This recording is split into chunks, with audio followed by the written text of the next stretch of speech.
I believe firmly that if I were known to be gay, I'd lose all my friends, I'd lose all my respect, I'd lose all my business capability, I may well be eased out of the company, eased out of everything. So I stayed there, probably stayed there longer than I realized was necessary. And what I hadn't recognized as the world was changing.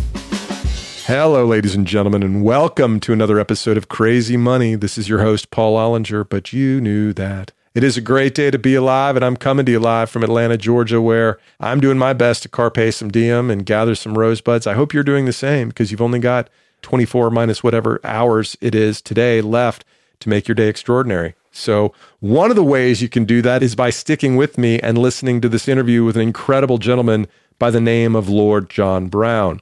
Lord Browne is the former CEO of the company BP, and he has one of the most extraordinary personal and professional stories that you will hear this year of our Lord 2021. Let me tell you something that Lord Browne's mother used to always share with him as a kid. Never tell anyone your secrets because they will surely use them against you. And she would know because she was an Auschwitz survivor and most of her family was murdered by the Nazis in the concentration camps during World War II. I'd say this suspicion was very well earned. Her son did follow her advice to keep his secrets safe until he was a 59-year-old, and when his personal secret, the fact that he was a closeted gay man, was exposed by an ex-boyfriend in the British tabloids. The revelation resulted in a terrible media storm and Lord Browne's immediate resignation. Just like that, after 40 years of service to his company and keeping his secrets safe, he was out of a job and out of the closet. Keep in mind that in the few years before he was outed, Lord Browne had been knighted by Queen Elizabeth II, named to the House of Lords. He had won the UK's Most Admired Leader Award 4 times in a row. And as if that's not enough, BP stock had risen by a factor of 5 over the course of his 12-year tenure, during which he rebranded the company and engineered the mergers with both Amoco and Arco. So why, after such an accomplished career, do we focus today on his sexuality? Well, I'm completely interested and sincerely committed to exploring how our success, our personal identity, and the process of discovering who we are all intertwined. And there's no story I've heard quite like this one. I found out about his book, The Glass Closet, when I was on Amazon poking around, and it recommended, if you like this book, you might like this book. I saw The Glass Closet and I read the description. I'm like, oh my God, I have to meet this man. I want to talk to him and hear what it was like in his brain and his heart when he was going through such a traumatic personal experience. And I'm glad I did on many levels, because what an amazing opportunity to speak to an extraordinary human being. But also in reading The Glass Closet, I was reminded of what gay people in general and gay professionals specifically have to deal with in their daily and corporate lives. Like, I don't think about these kinds of things because, like a lot of you, I just sort of feel like, oh, well, gay marriage is legal in the United States. Well, everything's cool, right? Well, not really, because there are dozens of countries in the world where being gay is still a crime, and about a dozen where it's still punishable by death. And before reading this book, that had never really occurred to me. The logistics of doing business in a global economy where you can be arrested for being you, that's kind of a buzzkill for your career, right? Can you imagine what it would be like if your sexual orientation prevented you from having a fair shot at making a living or getting a promotion, or as simple as going to see a customer in a region where you might be killed? Obviously, I'm talking to the straight people in the audience right now, because the gay people in the audience are like, yeah, I can imagine it. I've been living it for as long as I've been working. It really made me think about things I hadn't ever thought about, honestly. And that's just the part about being gay. There's so much more in this book and the other book of his that I read called Beyond Business, which goes into great depth on how oil exploration and extraction takes place. And I gained a much better appreciation for the incredible complexity of the politics, physics, weather, environmental concerns, terrorism that all play a part in getting crude oil out of the ground to the refinery and into my car. Well, my old car. I drive an electric car now.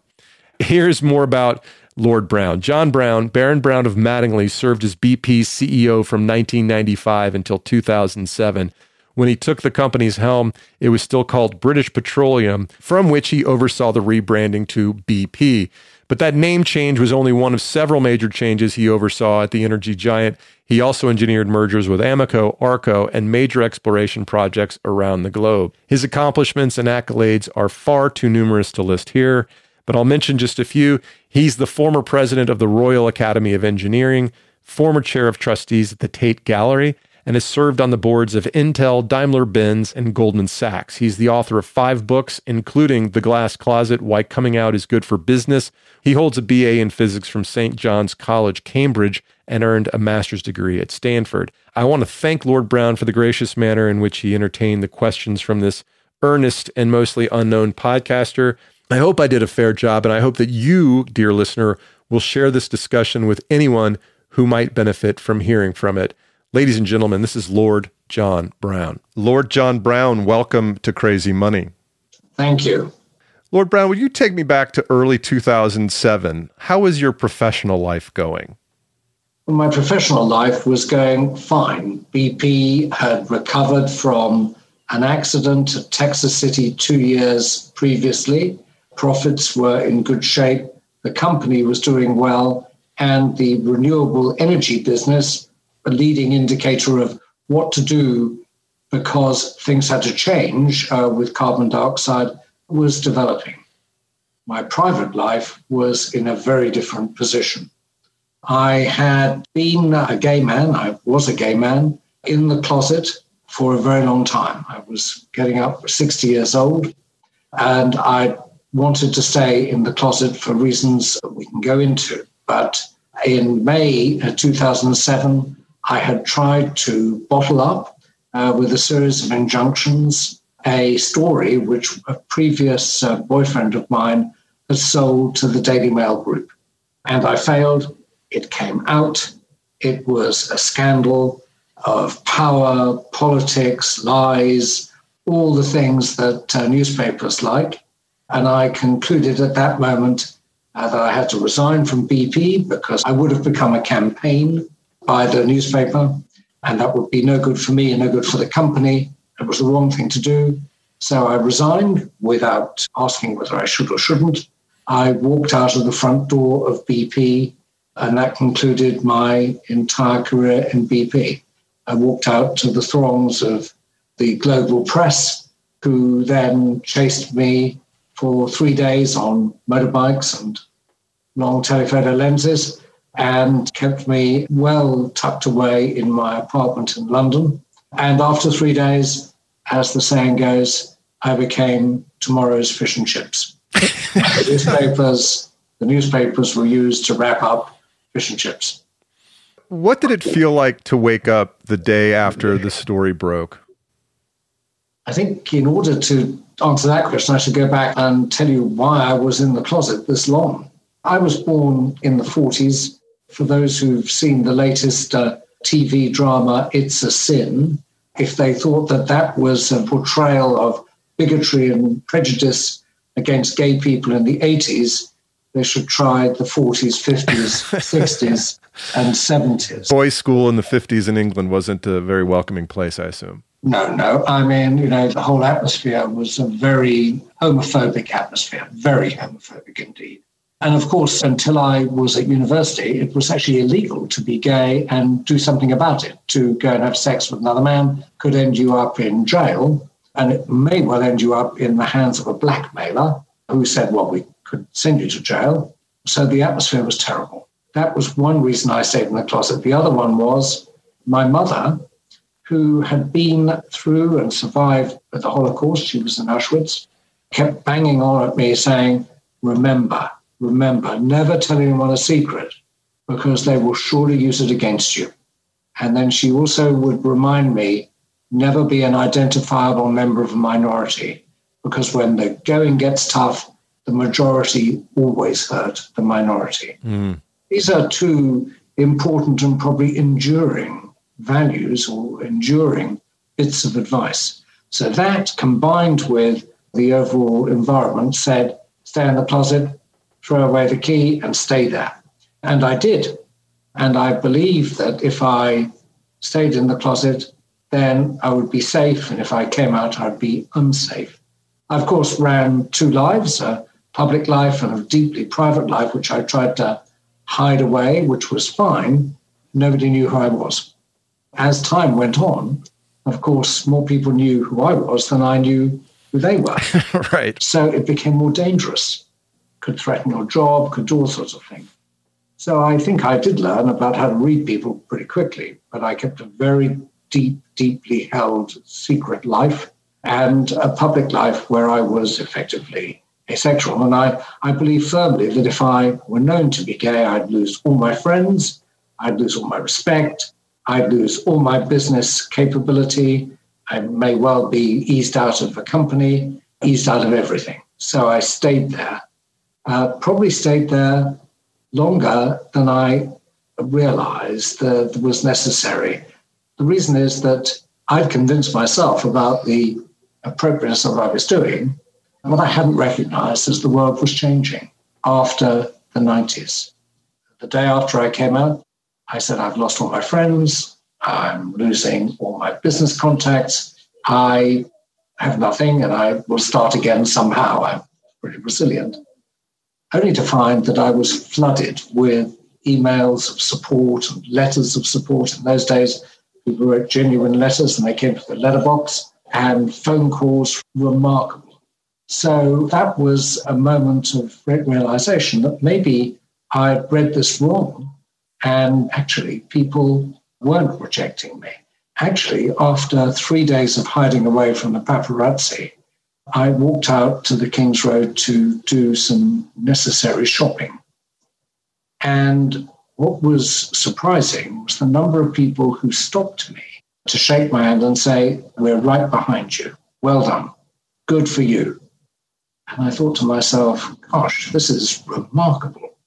Actually, it was something I basically broke down. I couldn't control myself after that. And so I did a little shopping, went home and thought about it all.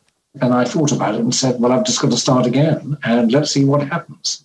And remarkable things happened. I made a whole lot of new friends. My old friends treated me differently with great respect and wanted to know about, what I could do to make it easier to come out, people to come out. I met the partner that I still have after all these years, and the list of things went on and on. I changed all my business activities. I got rid of many of the appointments that I had and started again. So I had a second life. You resigned from some boards or were politely asked to not come on? I think the word was politely asked, but made it possible for me. In those days when you were on boards, you had to, and still the case actually in many boards, if you changed your principal employment, you had to reapply to stay on the board. Mm.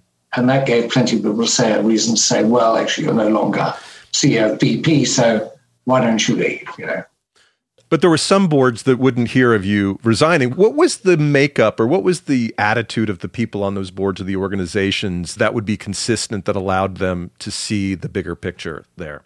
Well, I think they need a lot of confidence, and I think they need to feel independent. I think a lot of boards, a lot of people, a lot of organizations, and I saw this when I was interviewing people to write my book, The Glass Closet, a lot of people say, well, we really can't have gay people on the board or gay people selling our products because our clients might not like it. Our clients might not like it. Now, they may not like it either, but they transfer the responsibility to clients, customers. The boards of people who have very independently minded directors, confident to say, well, if they don't like us, we don't like them. Then they say, what's wrong? You will stay. And I was quite struck by, for example, the Royal Academy of Engineering, very prestigious, a National Academy of Learning in the UK. I suggested I resigned, and the trustees instantly came back after having had a meeting to say, you cannot possibly do that. You must stay. This has got nothing to do with your capability as president and everything to do with the meaning of diversity. So I really have been eternally grateful for people like that who show some strength of character and commitment to a set of values that they actually use in practice. And it was one of the reasons I was eventually persuaded to write this book, The Glass Closet. I was quite reluctant to do it until one of my friends, who was the publisher at Random House at the time, said, you really need to do this because if it helps one person, it's a good job done. So I said, well, I'll talk about my story, but I'll go and ask a lot of people what they think too. And that's what I did. The striking point is how when people were consistent with their values, employers, organizations, how these decisions about diversity and inclusion were easier to make. They stood by this key point that it's about human rights. It's about the values of an organization. It's about values of an individual. It's about their rights to be individual wherever they are and to be themselves. And that's, to my mind, a very important thing to remember about the LGBT plus, can I say, community group of people, that they have equal rights to other people. Well, I know I'm not the target market that you're trying to help, but I can tell you that it certainly helped me see and understand the world a little bit better. So I appreciate you writing the book. One of the things that it opened my eyes to was the cost that homophobia imposes on business.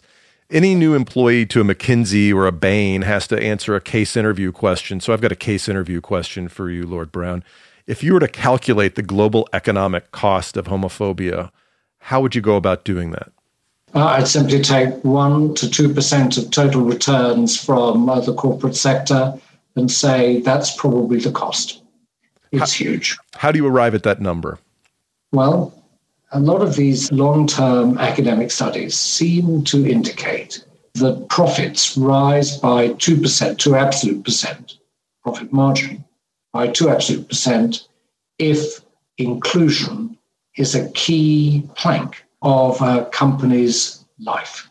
It's about teamwork.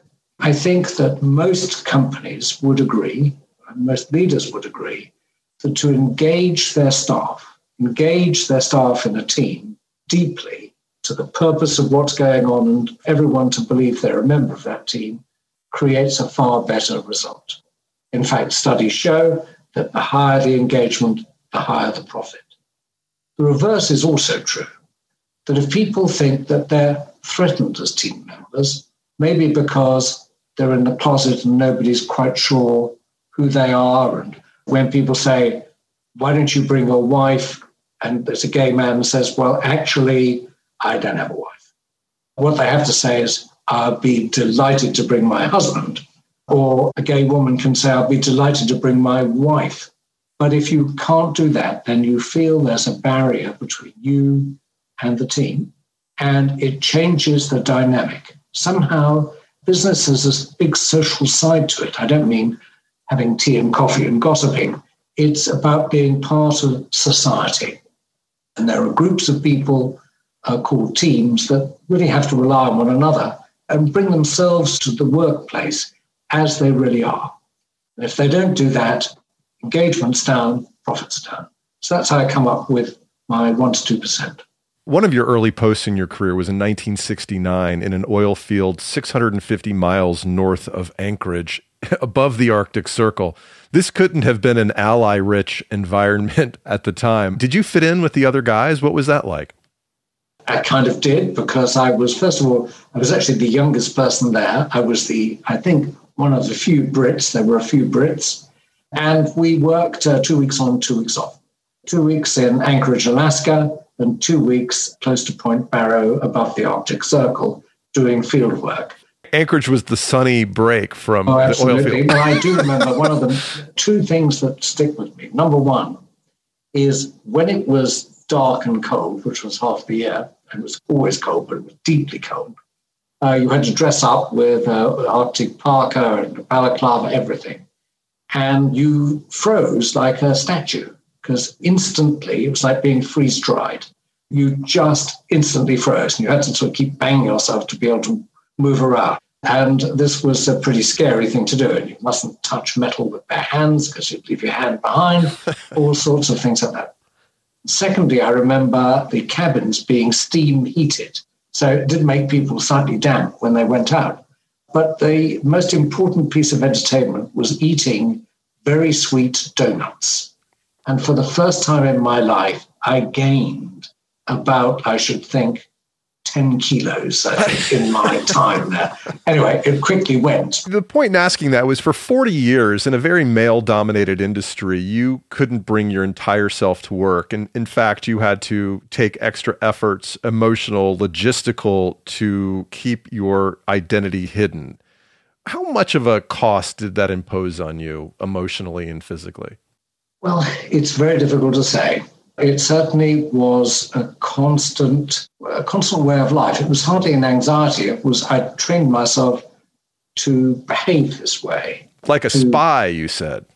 It was like James Bond, with two identities. One is a public identity. So that was John Browne, the person in the oil business, correctly dressed, correctly behaved, confirmed bachelor. And then in a very deep secret life, John Browne, the gay person who wanted no one to know who he was. And I kept these two things quite separate. And it became almost a way of life. It was the second nature. And that was easier, and it was kind of fun, actually, when I was young, so long as no one knows who you are. The moment someone knows who you are, the risk factors go up. What I did learn is how to read people, so very quickly assess what they were thinking, who they were, what they were going to do. In the end, the risks are still there. You have to go deeper and deeper into a secret life. And that's why I ended up making a boyfriend of an escort that I'd got, because that was the only way I could find people. It wasn't an excuse, it's just the way I decided to do things. And that caused the whole problem. I mean, he sold a story to a newspaper. So it was a terrible error of judgment, to become the boyfriend of an escort. So it was a terrible error of judgment to expose him to some of my life so he could tell lots and lots of extraordinary stories. Hey, everybody, it's Paul. While I have your attention, I want to ask you for a favor. You know how much I love doing Crazy Money, and you know how committed I am to exploring the connection between money, happiness, work, and meaning through the lens of my guests' expertise and or money journeys. Well, today's episode is a pretty special one, and so I want to ask you the favor of sharing it with somebody who would benefit from hearing it. Now, that could be any kind of person. It could be a young gay professional who will be inspired by the courage of the generation of gay professionals that went before him or her. It could be a person you know that might need to think about the world a little bit more broadly, a little bit more charitably, or it could just be somebody who would find the story of someone who went through something like what Lord Browne went through to be inspirational and uplifting. So if you have a minute, click forward and email it to individuals or post it to your social media channels. I really would appreciate it. I love having you here as part of the Crazy Money family. Have a great day. Keep listening. You mentioned in the book several times that you should have come out earlier in your career, but at a certain point, you reach a level of responsibility where you are the representative of tens of thousands of people doing business all over the world in some of the most politically and religiously conservative societies on the planet. It seems like, well, at a certain point, it's too late to do that.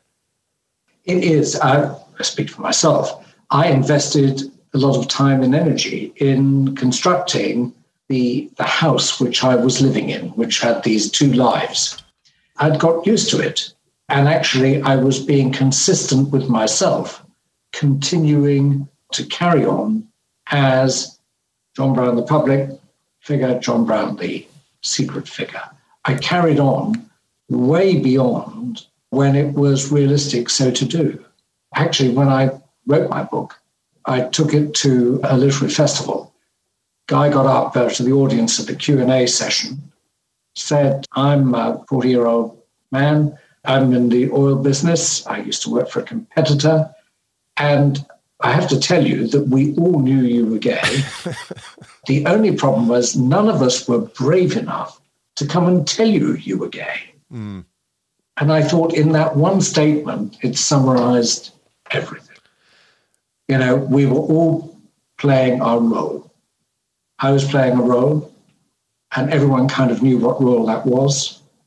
No one said, and we carried on. So is it hard when you're the CEO of such a large company to get people around you who will be brutally honest with you? They're very honest with you on business. I think my team was deeply honest and quite brutally honest on business, strategy, operations, appointments. But there are some places people don't go. And actually, they were all men, incidentally. I often think to myself, if I had a 50-50 gender balance, whether actually someone would have come up and said, John, let's just talk about this because it's fine and we really want to help you through this. And I think that actually all men in a place probably behave, well, they do. They behave very differently from a proper mix of genders. There's no doubt about that.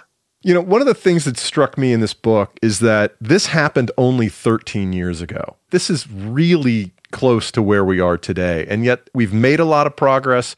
But I think as importantly to be aware of is that we all kind of congratulate ourselves for the progress that we've made as a society. But there are still, and this was an eye-opening part of the book, and I'm reading it as I'm flying to Kenya, by the way, for the holidays. And it reminded me that there are still dozens of countries on earth where homosexuality is illegal, including 10 or 11 where it's punishable by death. So this is a grave situation for the leader of a company. And to say in retrospect that, well, he should have just come out is a gross misunderstanding of the situation.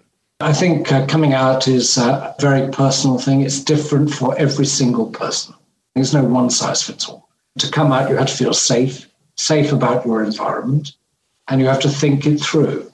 Now, a lot of people, I remember when I was writing the book, I'd meet people, they say, well, everyone in my company should come out. You say, really? Uganda? What about that? Should you come out? Because if you do, even inside the office, when you leave the office, you're going to get beaten up. You might even be killed. Right. Is that responsible? Is that safe practice for a leader with their staff? No. So safety first is really important here, I think. I think what you have to do is to make it possible for people to come out, and you have to be careful in places where they cannot come out. And you should discuss it with people. I remember there was a statement I made saying, well, I'm very happy to send gay people to Russia. I want them to understand what the consequences of this are, and that they need to behave within the rules and laws of Russia, not within the rules and laws of the UK or the US. So while they're there, they have to be very disciplined, very cautious, very careful. The Russian government complained against that statement, saying I was meddling with their internal affairs. I was just making sure that people understood when you're in a country, you're a guest. One person cannot change the mores or the customs or the laws of the country. The CEOs can try, they just give a little pressure. If it's intolerable, where people are persecuted, then you have to choose whether you're going to do business there or not. That's a tough choice, but you have to make it. Which brings me to an interesting point. What I consider to be interesting. We'll find out if you and the listeners do. But it dawned on me as I was reading your book, Beyond Business, that when I go to the gas station, I put my credit card in, I pull the handle, and my car magically fills up with gas. It's simple. And yet, getting fossil fuels out of the ground is, to say that it's highly complex and capital intensive would be a gross understatement. So using the Cusiana field in Colombia as an example, can you describe some of the technical and political and societal externalities that you're dealing with when you begin a project? So in 1989, BP discovered an indication that there might be quite a big oil field in the middle of the Llanos foothills in Colombia, at a time when Colombia was racked with narco-terrorism. And it was unsafe, really, for people to walk around anywhere because you might well be kidnapped and ransomed. However, the oil field which was being discovered was a supergiant oil field. And so we concluded that we could try and develop it, and we would have to take appropriate precautions. There were hundreds of things to do. And most of them really started with the relationship we have with the locality. People were very concerned that we were using their land without compensating, because that had happened in the past with governments and big business and things like that. They didn't like that. The government had lots of environmental laws that were in place and never been enforced, and they were suddenly being enforced. And we weren't quite sure where we were at any one time. We managed to get through that. Then we had to protect our staff against guerrilla, and that required us to think about how we do that. Meanwhile, the government said, well, why don't we use the army? And I said, we don't do that sort of thing. They said, well, could we perhaps, we'll put the army around, but you have to pay for the barracks. And so we agreed to that. And then, of course, they asked for night vision, binoculars and helicopters. And we said, no, that's too much force. We don't do lethal force. But this went on and on. So eventually we built this oil field inside a high security perimeter. The company lived inside a barricade in the Llanos. Meanwhile, we barricaded our people in, and we had to deal with and make a relationship with the communities around us. So we had a contradiction in terms. On the one hand, we said, we're open for business, come and talk to us. On the other hand, no one can get in because we had a high security fence around us. So we had to build our relationships in a very complex way, building relationships to get the right workers, to get the right hearts and minds, to actually make sure that people, when we paid them, were allowed to keep the money and not some Mr. Big took it away from them. Right. We learned a lot about how to be a part of a country which was in great difficulty, how to build relationships with what are now called all stakeholders. Meanwhile, the technical challenges were quite tricky. We had to build a huge pipeline from the middle of Colombia to the coast at Cartagena, and we had to drill oil wells through very complex terrain and complex geology to make all this work. But we managed to do it in the end. It's one of many challenges like that, whether it is working with different communities in Papua, trying to understand their historic land rights and how not to abuse them, how to work with them, how to stop people deforesting around an activity that we were doing, or overfish the bay that we were using as a port, or whether in the case of building oil fields in Azerbaijan, in the historic sites that originally had oil in Baku a long, long time ago, these were offshore fields which still are producing, how to do that in a post-Soviet era and build a pipeline through Georgia and Turkey at a time when there was a lot of turmoil everywhere. So maintaining relationships, understanding the politics, understanding the geopolitics, understanding how to be part of a community, as well as the engineering challenges of thousands of miles of pipeline, drilling wells offshore, building offshore platforms in places which hadn't built offshore platforms like that for. So these are just the complexities of the oil business. And it doesn't always go right. So you have to remember that you've got to correct yourself, learn, and surround yourself, yourself being the company, surround yourself with people who really know what they're talking about. What do you wish critics of the oil industry appreciated more fully, and what do you think the oil industry should be doing to continue to improve their role as global citizens? So I've no doubt that the oil and gas industry were far too late to come to the table to do something about climate change. In 1997, I stood up at one of my alma maters at Stanford University and said, we have a problem with the climate. There's a real problem with the amount of carbon dioxide we're putting in the atmosphere. This was a long time ago now. And the oil industry is at fault and we must do something about it. So I committed BP to doing something about it. They were small steps to start with. We had targets, we met them. The rest of the oil industry really didn't come along. In fact, the American Petroleum Institute were very negative. They said, well, BP's just left the church, whatever that meant. So they were late coming to the table. And I think that is the very big problem that they created for themselves. They divided themselves from the society of which they are part. It's better to actually be around a table with people who want to do something and be constructive about trying to reduce carbon dioxide than saying, well, it's not a problem, which they used to do for a long time. So that set them back a long way. I think most people know that we're going to have to use hydrocarbons of one form or another for quite a long time. The question is how much? And I think that's the big debate. Right now, I would say that the oil industry has to think about its role. It's going to be different from the past. The past is not an indicator of the future. They will be needed, or put it like this, at least oil and gas will be needed. Who provides it remains to be seen. But the vast bulk of all the growth in the world, the growth of energy and the replacement of some of the dirty hydrocarbons, all of that's a brand new industry, huge new industry, which is transforming the way in which we live so that we can get down to net zero carbon emissions. And the oil industry can either be part of it or they will be pushed to one side. There is no doubt about that. Do you drive an electric car? I do, actually. I will confess. I drive 2 cars. One car I haven't driven for a year. I think it's still okay. It's a gasoline petrol car. It's in a garage, and it may never come out of the garage again. Who knows?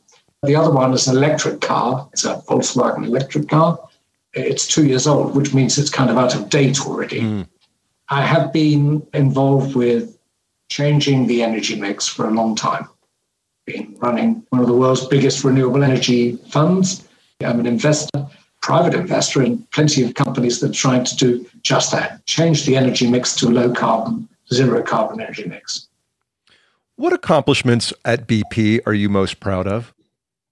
First is the speech in 1997 at Stanford and all that went around it and the things we did, which I think began to change the way in which oil and gas companies were going to behave.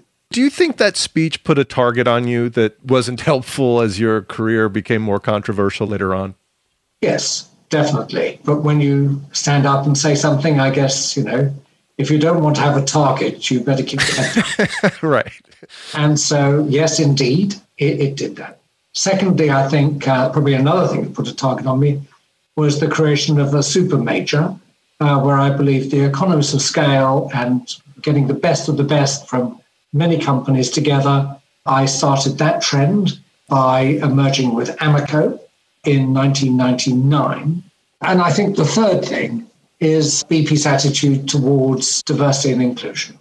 The work was no means finished, but I would argue that people's attitudes towards equality, inclusion, diversity is never finished. And I think that we began to make some good strides improving the gender balance of management, which is very important, beginning to open up senior positions to people who were not Anglo-American, but from all parts of the world. And those were important steps. I remember giving a speech on this to, I think, a conference in Berlin, it was, where I made a statement that BP was going to offer same-sex partners equal access to benefits because it was good for access to talent and improving the way in which BP would therefore recruit around the world. So the very next day, The Guardian, I think, ran a headline which said, BP chief to recruit gays. Of course. How else would you report that? And that certainly sent a shiver down my spine. That was really the beginning of a slight realization that things were changing. I do think, we've come a long way. The glass is definitely half full, but not fully full. To keep it at least half full, we have to have constant vigilance because it's so easy to slip back. It's so easy for bigots to be in the ascendancy.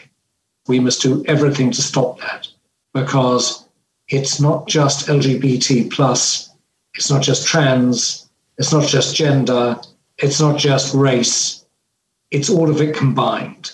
And when one slips, everything slips, in my view.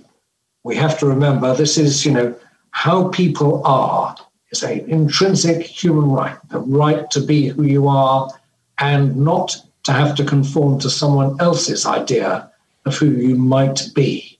That's a great right, and we should fight very hard for that. And that right is actually very consistent with doing good business. It absolutely is. Good business is about doing business not just today, but doing it for a long time and doing it to have impact as well as profit. It's really important to do something which is worthwhile. In the end, great companies do something worthwhile. They produce, sometimes maybe people will trivialize it, but they do actually produce a better product, a better mousetrap, better product, and they do it again and again. Humanity, therefore, improves on the basis of that. And in order to do it again and again, they need to be part of the society in which they exist and from whom they get permission to do what they are doing. Remember, being a company is a privilege. You get certain rights. And in exchange for that, you need to be reflecting society as a whole. So you should do things, you must do things, if you're going to survive for the long term and do one good thing after another. You have to do things in line with what your stakeholders expect and do them consistently and correctly. Lord Browne, will you tell me about your new book? So my new book, which came out last year, it's called Makes, Think, Imagine, and it's about civilization. It's about how civilizations developed through innovation and actually engineering at the center between discovery and commerce and humanity. And it's great to discover things, but you have to make something of them. And the more you make of them, people think about things, and the more they think, they imagine a great future. And I do think that the future of every nation is written in a book called Research and Engineering and Commerce. And getting those three things working together is a great challenge for all of us. And that's what the book's about. Full of interesting stories. At least I thought they were interesting. So I hope other people find them interesting. We'll put a link to the new book in the show notes. Do you have a personal website and a Twitter feed people might want to check out? I do indeed. Put the Twitter handle on your notes. I also have a charity, the John Browne Charitable Trust. It's got a great website, and that should be put on there as well. Lord John Browne, thank you so much for joining us. I've learned a whole lot from you, and I appreciate your time. Thank you very much, Paul. Well, that was cool. What a thrill and an honor to speak to Lord Browne. I want to thank him not just for his time, but for the graciousness and candor with which he answered those questions. I hope you got a lot out of it. And like I said, if you would, kindly share this with friends of yours on the social media or in private with an email to somebody that you know would get a lot out of it. Let's jump to takeaways. My number one takeaway that I got as an eye-opener from reading The Glass Closet and in this conversation with Lord Browne is the fact that there's a lot of people in our work environment, not just gay people, but underrepresented populations that don't feel safe at work and that can't bring their true selves to work, and that the brain space, the power, the computing power in your skull that goes to self-preservation lowers everybody's productivity, that everybody pays a price for it. And that's worth considering. So it makes a lot of sense to actually invest in environments where everybody feels welcome, where everybody feels safe and doesn't have to worry about self-preservation, and they can focus on being their brightest, most creative selves. The second thing I got out of this was the unimaginable complexities of getting fossil fuels out of the ground. This was covered more in his book, Beyond Business. But when he talks about what it takes just to get a company started, just to get a company inked on a contract in a place like post-Soviet Azerbaijan or in Papua New Guinea or in Colombia, like just to get the entity going is a years-long political negotiation that is nothing compared to the technological hurdles that it takes to pull oil from, a mile deep in the ground or however far down it is, I don't remember, through rocks and, crystallized lava. I'm not a geologist. I don't know what it is. I'm just saying it's a pretty big deal. It takes tens of thousands of people. You got to deal with all these complexities, all these externalities. It's kind of mind-blowing that we live in a world where we can just drive up to a gas station, pull the handle, fill our car up. Not that you shouldn't be driving an electric car, but you know what I'm talking about. Anyway, that was impressed upon me, and at least for the month since I read this book, every time I leave the room, I've been turning the lights off because I'm just reminded that it's not just your oil bill, it's not just how much it costs to put gasoline in your car, it's a cost to the earth, it's a cost to the environment. And we should honor that work by consuming as little of it as we can. Lastly, Here's something I thought was interesting.